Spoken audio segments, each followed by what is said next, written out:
does start before it's really known that there's going to be a big pandemic and everybody's going to be dead. So this particular piece that I'm reading is before, it's very early in the book. It's before we really know that there is going to be a pandemic and that many people are going to be dead.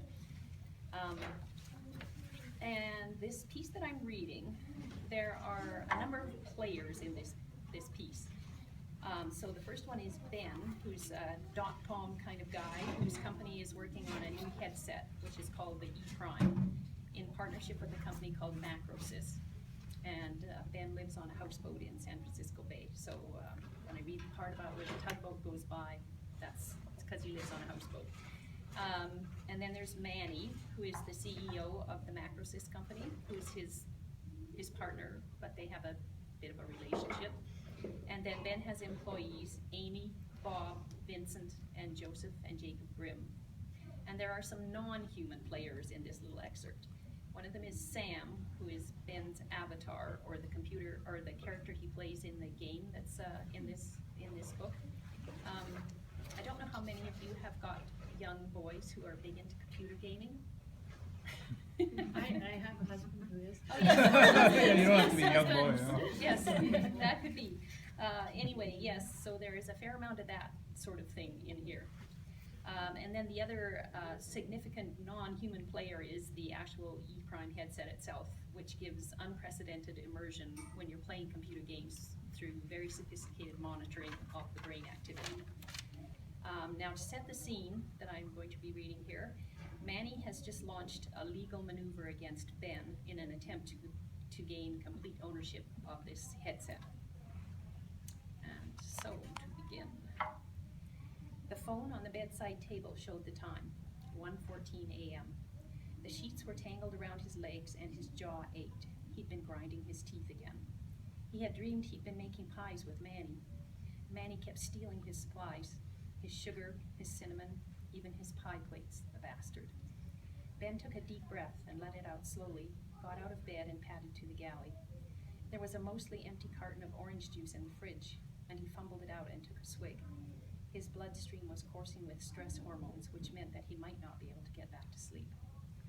The empty orange juice carton went into the garbage, and Ben stood for a while looking out over the rain-swept bay while the night ticked and hummed around him.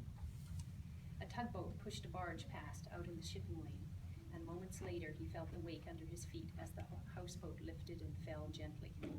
He scrubbed his hands over his face and headed back towards bed. It seemed that he was pulling his clothes on.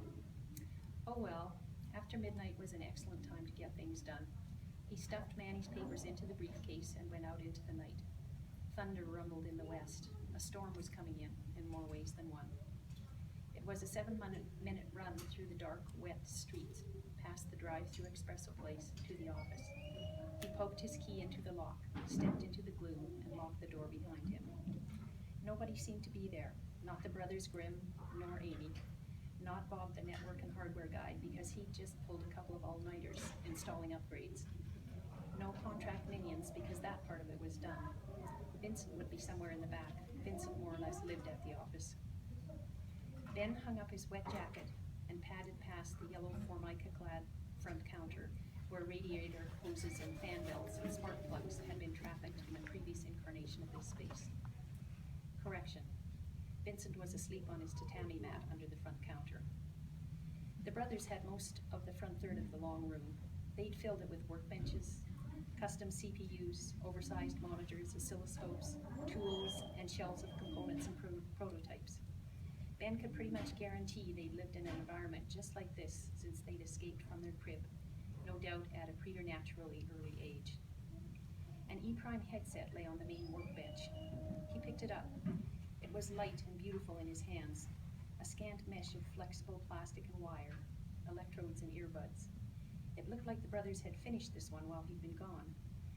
He found a pad of sticky notes, scribbled a quick message about Manny needing more headsets, and went down the central aisle to his cubicle, the headset in his hand. The one he had been using was now with Manny, having been thoroughly test-driven.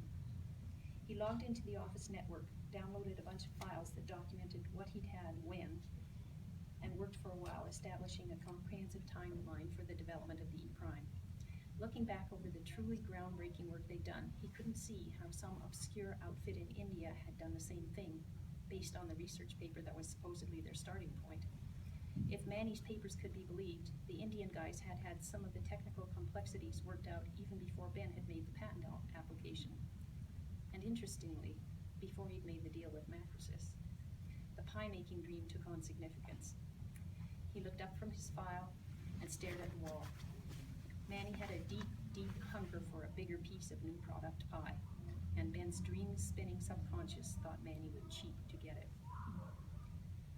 He sagged back in his chair.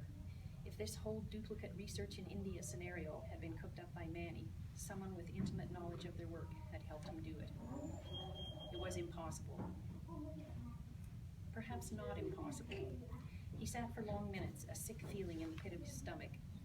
Then he pushed the papers aside. Sometimes things could still be made better by a marathon gaming session.